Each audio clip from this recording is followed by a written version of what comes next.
بسم الله الرحمن الرحيم.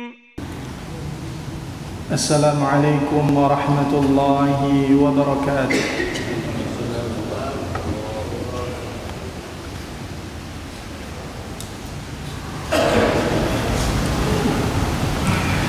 إن الحمد لله نحمده تعالى ونستعينه ونستغفره ونعوذ بالله من شرور أنفسنا وسيئات أعمالنا.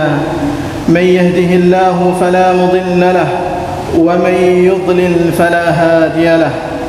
أشهد أن لا إله إلا الله وحده لا شريك له وأشهد أن محمدا عبده ورسوله.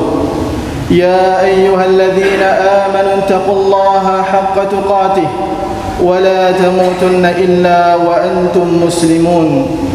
يا أيها الناس اتقوا ربكم الذي خلقكم من نفس واحدة وخلق منها زوجها وبث منهما رجالا كثيرا ونساء واتقوا الله الذي تساءلون به والأرحام إن الله كان عليكم رقيبا. يا أيها الذين آمنوا اتقوا الله وقولوا قولا سديدا يصلح لكم أعمالكم ويغفر لكم ذنوبكم ومن يطع الله ورسوله فقد فاز فوزا عظيما. فإن أصدق الحديث كتاب الله وخير الهدى هدى محمد صلى الله عليه وسلم وشر الأمور محدثاتها وكل محدثة بدعة وكل بدعة ضلالة وكل ضلالة في النار. عباد الله، أوصيكم وإياي بتقوى الله عز وجل فقد فاز المتقون، حيث يقول ربنا سبحانه: وتزودوا فإن خير الزاد التقوى. معشر المسlimin, jamaah Jumat yang dirahmati oleh Allah Azza wa Jalla, yang pertama, marilah sama-sama kita meningkatkan ketakwaan kita kepada Allah Rabbul Alamin, yang mana takwa adalah sebaik-baik bekal bagi seorang mukmin sebelum ia meninggalkan dunia ini. Tatkala di sana ada orang-orang yang bingung bekal apa yang harus ia cari di dunia ini, bekal apa yang harus ia persiapkan di dunia ini sebelum ia berjumpa dengan Allah Rabbul Alamin, maka hendaklah ia mempersiapkan bekalnya dengan takwa. Karena takwa adalah sebaik-baik bekal bagi seorang mukmin sebelum ia meninggalkan dunia ini. Dalam sebuah ayat Allah Subhanahu wa taala berfirman: "Wa tazawwadu fa inna khairaz zadi taqwa." Dalam sebuah ayat Allah Subhanahu wa taala berfirman, berbekallah kalian, hendaklah kalian mempersiapkan bekal. Fa inna khairaz zadi taqwa, dan sebaik-baik bekal adalah ketakwaan kepada Allah Rabbul Alamin. Kenapa Allah Subhanahu wa taala memerintahkan kita mempersiapkan bekal kita dengan takwa kepada Allah Rabbul Alamin? Karena takwa ini akan memberikan manfaat bagi seorang mukmin, baik ia di dunia maupun ia di akhirat. Tatkala seorang mukmin mengalami sebuah permasalahan dalam hidupnya, tatkala seorang mukmin mengalami sebuah permasalahan dalam keluarganya, tatkala seorang mukmin mengalami sebuah permasalahan dalam ekonominya, maka hendaklah ia bertakwa kepada Allah Rabbul Alamin. Allah akan berikan kepadanya jalan keluar.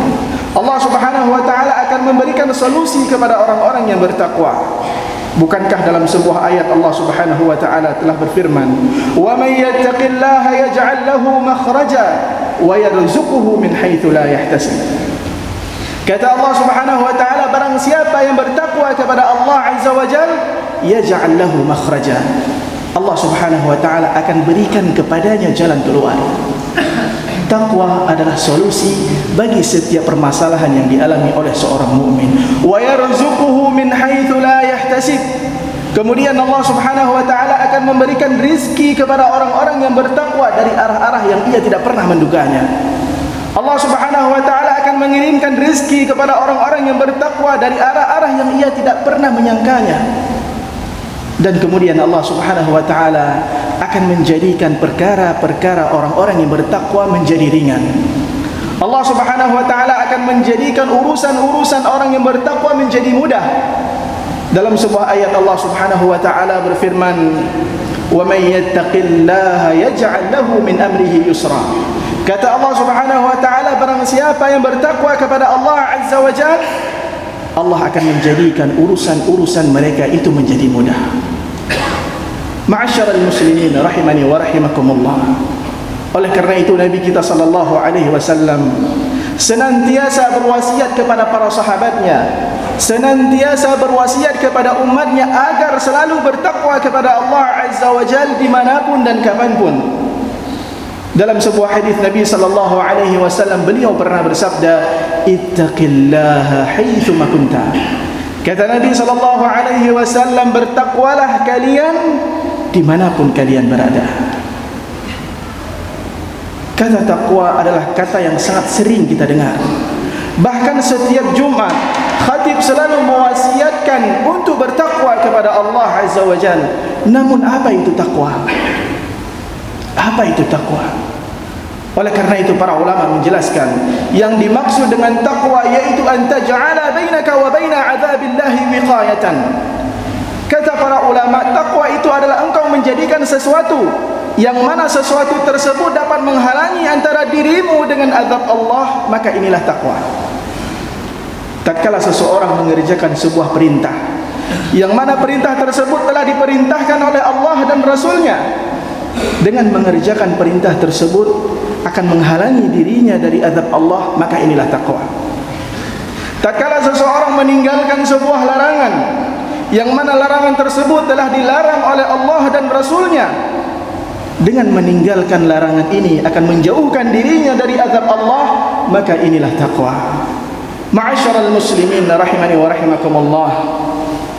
Pada kesempatan khutbah yang singkat ini, marilah sama-sama kita merenung, menyimak sebuah ayat dalam Al-Quranul Karim, yang mana dalam ayat tersebut Allah Subhanahu wa taala menunjukkan keagungan dirinya.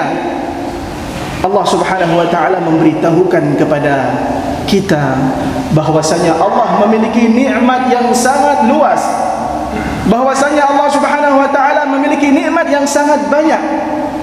Bahkan tidak ada seorang pun yang mampu untuk menghitung atau menjumlahkan nikmat Allah Rabbul Alamin.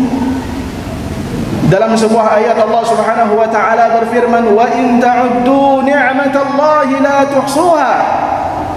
Kata Allah Subhanahu wa taala, apabila kalian ingin menghitung atau kalian ingin menjumlahkan nikmat Allah Subhanahu wa taala, la tuhsuha, maka engkau tidak akan pernah mampu, tidak akan pernah mampu untuk menghitung atau menjumlahkan nikmat Allah Rabbul Alamin. Ayat ini telah menjelaskan kepada kita, telah mengajarkan kepada kita bahwasanya Allah Rabbul Alamin memiliki nikmat yang sangat-sangat banyak.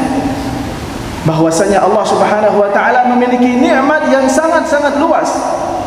Bahkan tidak ada seorang pun yang mampu untuk menghitung atau menjumlahkan nikmat Allah Rabbul Alamin. Bahkan segala nikmat yang kita rasakan hari ini itu datangnya dari Allah Rabbul Alamin.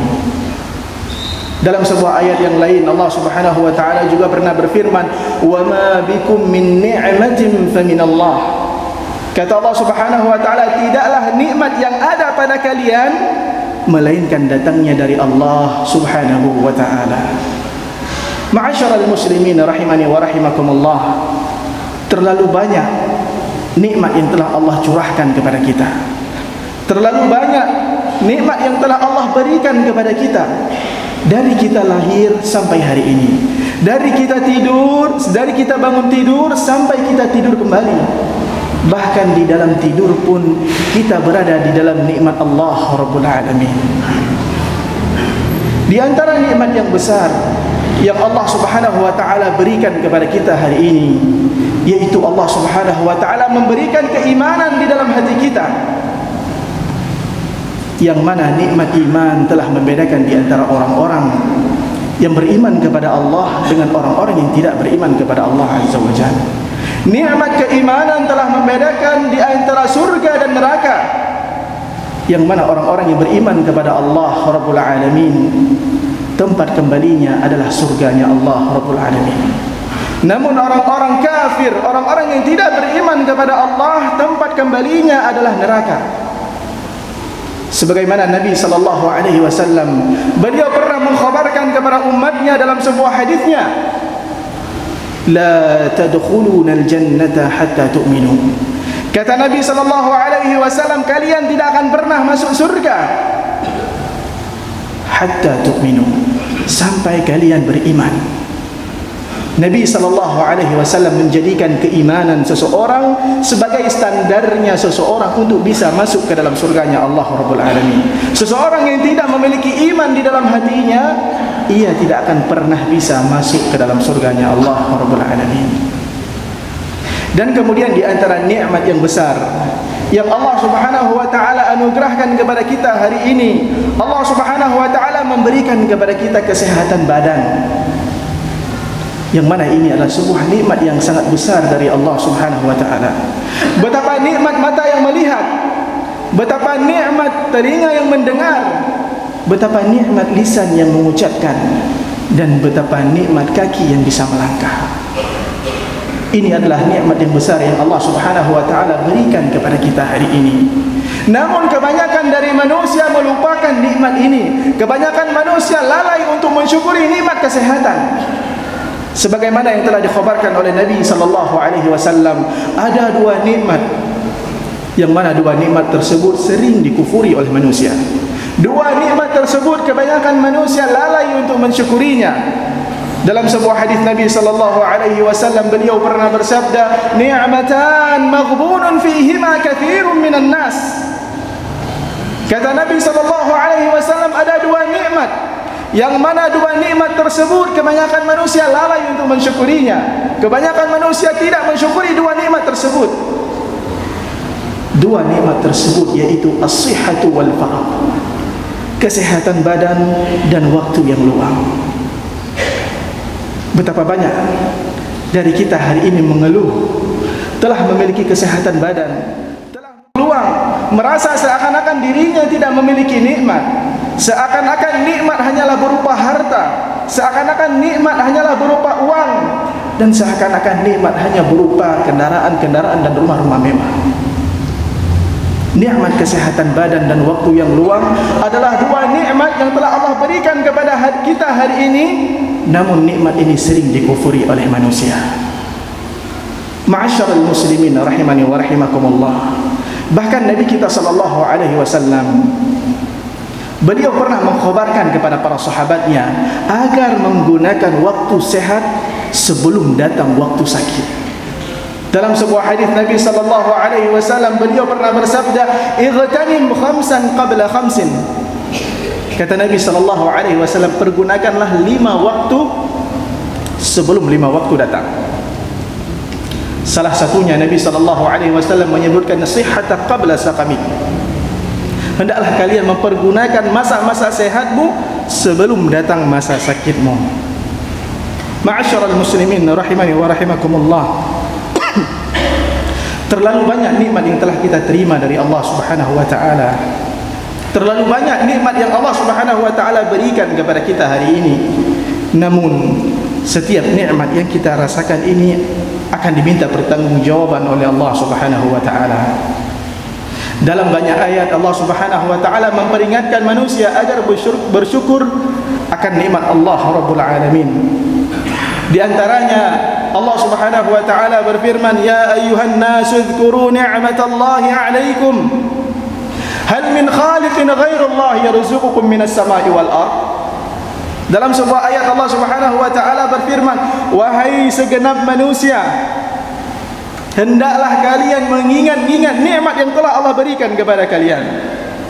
Kemudian Allah Subhanahu wa taala bertanya dalam ayat tersebut, "Hal min khaliqin ghairullahi yarzuqukum minas sama'i wal ardh?" Apakah di sana ada pencipta selain Allah Rabbul Alamin yang memberikan kepada kalian nikmat dari langit dan bumi? Tentu tidak. Hanya Allah yang memberikan kepada kita nikmat. Hanya Allah Subhanahu wa taala yang memberikan kepada kita rizki. Namun Allah Subhanahu wa taala meminta kita untuk bersyukur akan nikmat Allah Rabbul Alamin. Dalam ayat yang lain Allah Subhanahu wa taala berfirman, "Fadhkuruni adzkurkum washkuru li wa la takfurun." Kata Allah Subhanahu wa taala, hendaklah kalian mengingat-ingatku, niscaya aku akan mengingat kalian, dan hendaklah kalian bersyukur akan nikmatku, dan janganlah kalian menjadi orang-orang yang ingkar. Janganlah kalian menjadi orang-orang yang tidak bersyukur akan nikmat Allah Rabbul Alamin. Ma'asyiral muslimin rahimani wa rahimakumullah. Bagaimana seseorang dianggap dia telah bersyukur akan nikmat Allah Rabbul Alamin? Apakah syukur akan nikmat Allah hanya dilakukan dengan lisan saja? Apakah cukup pengakuan syukur akan nikmat Allah Azza wa Jalla hanya dilakukan dengan lisan? Para ulama telah menjelaskan, di antaranya Syekh Shalih Al-Fauzan hafizahullah taala menyebutkan, seseorang dianggap bersyukur akan nikmat Allah Rabbul Alamin tatkala terpenuhi kepadanya 3 perkara. Perkara yang pertama, tatkala nikmat datang menyapanya, dia meyakini bahawa nikmat tersebut datangnya dari Allah Rabbul Alamin. Perkara yang kedua, tatkala nikmat datang kepada dirinya, dia mengikrarkan dengan lisannya, dia memuji Allah Subhanahu wa taala. Wa amma bi ni'mati rabbika fahaddits. Dan perkara yang ketiga, tatkala nikmat datang menyapanya, ia menggunakan nikmat tersebut di jalan yang diridhai oleh Allah Subhanahu wa taala. Seseorang dianggap bersyukur akan nikmat Allah Rabbul Alamin tatkala terpenuhi kepadanya 3 perkara. Yang pertama, dia yakin bahawa nikmat tersebut datangnya dari Allah. Kemudian dia mengikrarkan dengan lisannya memuji Allah Rabbul Alamin tatkala nikmat datang kepadanya. Dan yang ketiga, dia menjadikan nikmat tersebut, menggunakan nikmat tersebut di jalan yang diridhai oleh Allah Subhanahu wa taala, bukan di jalan yang dimurkai oleh Allah Subhanahu wa taala. Bukankah Nabi kita sallallahu alaihi wasallam telah mencontohkan kepada kita bagaimana beliau bersyukur akan nikmat Allah Rabbul Alamin? Nabi sallallahu alaihi wasallam adalah seorang yang maksum, seorang yang terjaga dari dosa. Namun salat malamnya Nabi sallallahu alaihi wasallam itu membuat kaki-kaki beliau itu pecah-pecah, menunjukkan saking lamanya beliau berdiri, menunjukkan panjangnya salat malam Nabi sallallahu alaihi wasallam, sehingga istrinya Aisyah radhiyallahu anha bertanya kepada Nabi sallallahu alaihi wasallam, "Wahai Rasulullah, engkau adalah orang yang telah diampuni dosa-dosamu, engkau adalah orang yang sudah dijamin, mengapa engkau masih beribadah sedemikian rupa?" Maka Nabi sallallahu alaihi wasallam menjawab, "Afala akunu 'abdan syakura?" Nabi menjawab, "Tidakkah aku menjadi seorang hamba yang bersyukur?" Nabi sallallahu alaihi wasallam bersyukur kepada Allah Azza wa Jalla dengan cara beribadah kepada Allah Rabbul Alamin. Namun bagaimana tatkala di sana ada orang-orang yang mengakui dirinya bersyukur kepada nikmat Allah Rabbul Alamin, namun ia enggan untuk beribadah? Ini syukurnya di mana? Apanya yang ia bersyukur kepada Allah Rabbul Alamin? Allah telah berikan kepadanya tubuh yang sehat. Allah Subhanahu wa taala telah berikan kepadanya waktu yang luang. Bahkan Allah Subhanahu wa taala menciptakan dirinya di dunia ini untuk beribadah kepada Allah, namun ia tidak beribadah. Ini syukurnya di mana? Ma'asyiral muslimin rahimani wa rahimakumullah. Kemudian Nabi kita sallallahu alaihi wasallam beliau juga mengajarkan beberapa perkara kepada para sahabatnya, kepada umatnya, yang mana beberapa perkara tersebut akan membantu seseorang untuk bersyukur kepada Allah Rabbul Alamin. Di antaranya Nabi sallallahu alaihi wasallam menganjurkan kita melihat ke bawah dalam urusan nikmat, agar kita tidak meremehkan nikmat Allah yang telah Allah berikan kepada kita. Dalam sebuah hadis Nabi sallallahu alaihi wasallam beliau pernah bersabda, "Unduru ila man asfala minkum wa la tanzuru ila man huwa fawqakum. Dzalika ajdaru an la tazdaru ni'matallahi 'alaikum." Kata Nabi sallallahu alaihi wasallam, hendaklah kalian melihat kepada orang-orang yang di bawah kalian, dan janganlah kalian melihat kepada orang-orang yang di atas kalian. Dzalika ajdaru an la tazdaru ni'matallahi 'alaikum. Karena yang demikian ini lebih patut untukmu agar dirimu tidak meremehkan nikmat Allah Subhanahu wa taala. Nabi kita sallallahu alaihi wasallam menyuruh kita melihat ke bawah dalam urusan dunia, dalam urusan nikmat, agar kita tidak meremehkan nikmat Allah Subhanahu wa taala.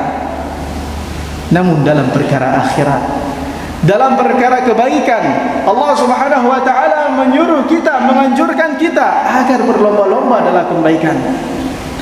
Bukankah dalam sebuah ayat Allah Subhanahu wa taala telah berfirman, fastabiqul khairat, hendaklah kalian berlomba-lomba dalam kebaikan.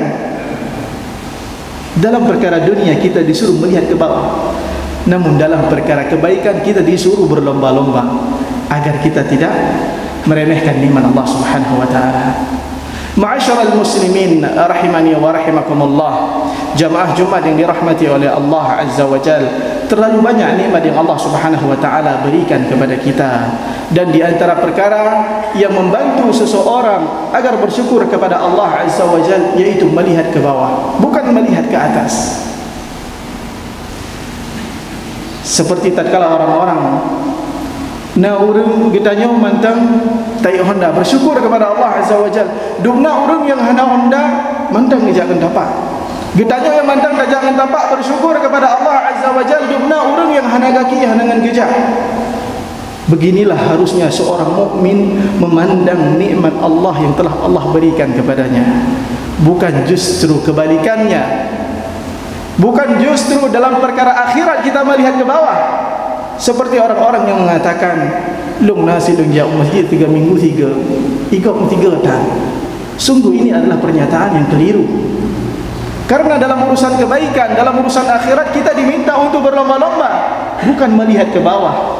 Yang melihat ke bawah yaitu dalam urusan nikmat, agar kita tidak meremehkan nikmat Allah Subhanahu wa taala. Dan kemudian di antara perkara-perkara yang membantu seseorang untuk bersyukur akan nikmat Allah Azza wa Jalla, seseorang harus yakin nikmat yang ada pada dirinya hari ini akan diminta pertanggungjawaban oleh Allah Subhanahu wa taala pada suatu hari nanti. Bukankah dalam sebuah ayat Allah Subhanahu wa taala telah berfirman, "Tsumma latus'alunna yawma idzin 'anil na'im." Kemudian mereka akan ditanya atas nikmat-nikmat yang telah Allah berikan kepada mereka. Ma'asyiral muslimin rahimani wa rahimakumullah, orang-orang yang bersyukur akan nikmat Allah Rabbul Alamin jumlahnya itu sangat sedikit. Siapa yang mengkhabarkan demikian? Allah Rabbul Alamin. Dalam sebuah ayat Allah Subhanahu wa taala berfirman, "Wa qalilum min ibadiyasy syakur." Hanya sedikit dari hamba-hambaku yang bersyukur, kata Allah Subhanahu wa taala. Dan syaitan telah berjanji di hadapan Allah Subhanahu wa taala, ia akan menggoda manusia ini dari depan, dari belakang, dari kanan, dari kiri, dan menjadikan umat manusia ini sedikit yang bersyukur kepada Allah Rabbul Alamin. Orang-orang yang bersyukur akan nikmat Allah Subhanahu wa taala, Allah akan membalasnya dengan menambahkan nikmat kepada dirinya. Namun orang-orang yang kufur, yang tidak mau bersyukur akan nikmat Allah Azza wa Jalla, Allah akan mengancamnya dengan azab yang pedih. Dalam sebuah ayat Allah Subhanahu wa taala berfirman, "La in syakartum la azidannakum wa la in kafartum inna 'adzabi lasyadid." Kata Allah Subhanahu wa taala, apabila kalian bersyukur akan nikmatku, niscaya aku akan menambahkan nikmat. Namun apabila kalian kufur akan nikmat, inna 'adzabi lasyadid, sesungguhnya azabku sangat pedih. Allah Subhanahu wa taala menawarkan dua balasan kepada dua golongan yang berbeda. Golongan yang pertama adalah orang-orang yang bersyukur, Allah akan membalas mereka dengan menambahkan nikmat kepada mereka. Golongan yang kedua adalah orang-orang yang kufur, yang tidak bersyukur akan nikmat Allah Azza wa Jalla, Allah akan mengancamnya dengan azab yang pedih. Ma'asyiral muslimin rahimani wa rahimakumullah, terlalu banyak nikmat yang telah kita rasakan, terlalu banyak nikmat yang telah Allah miliki, waktu yang Allah curahkan kepada kita. Maka marilah sama-sama kita menjadikan nikmat-nikmat tersebut di jalan yang diridhai oleh Allah Subhanahu wa taala.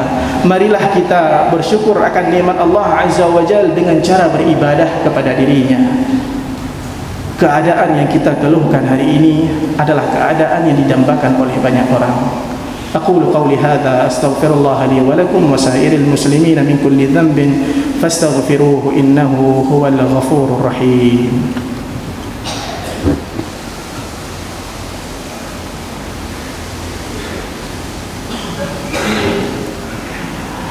Alhamdulillah الحمد لله حمدا كثيرا طيبا مباركا فيه كما يحب ربنا ويرضى. أشهد أن لا إله إلا الله وحده لا شريك له، وأشهد أن محمدا عبده ورسوله. يا أيها الذين آمنوا اتقوا الله حق تقاته ولا تموتن إلا وأنتم مسلمون. إن الله وملائكته يصلون على النبي يا أيها الذين آمنوا صلوا عليه وسلموا تسليما. اللهم صل على محمد وعلى آل محمد كما صليت على إبراهيم وعلى آل إبراهيم إنك حميد مجيد. وبارك على محمد وعلى آل محمد كما باركت على إبراهيم وعلى آل إبراهيم إنك حميد مجيد. اللهم إنا نسألك الهدى والتقى والعفاف والغنى. اللهم لا تجعل ذنبا إلا غفرته، ولا مرضا إلا شفيته، ولا هما إلا فرجته. اللهم أعز الإسلام والمسلمين، وأهلك الشرك والمشركين، وأعداءك أعداء الدين. اللهم اغفر للمسلمين والمسلمات والمؤمنين والمؤمنات الأحياء منهم والأموات، إنك سميع قريب مجيب الدعوات يا قاضي الحاجات. ربنا ظلمنا أنفسنا وإن لم تغفر لنا وترحمنا لنكونن من الخاسرين. ربنا لا تزغ قلوبنا بعد إذ هديتنا وهب لنا من لدنك رحمة إنك أنت الوهاب. ربنا آتنا في الدنيا حسنة وفي الآخرة حسنة وقنا عذاب النار. أقيموا الصلاة.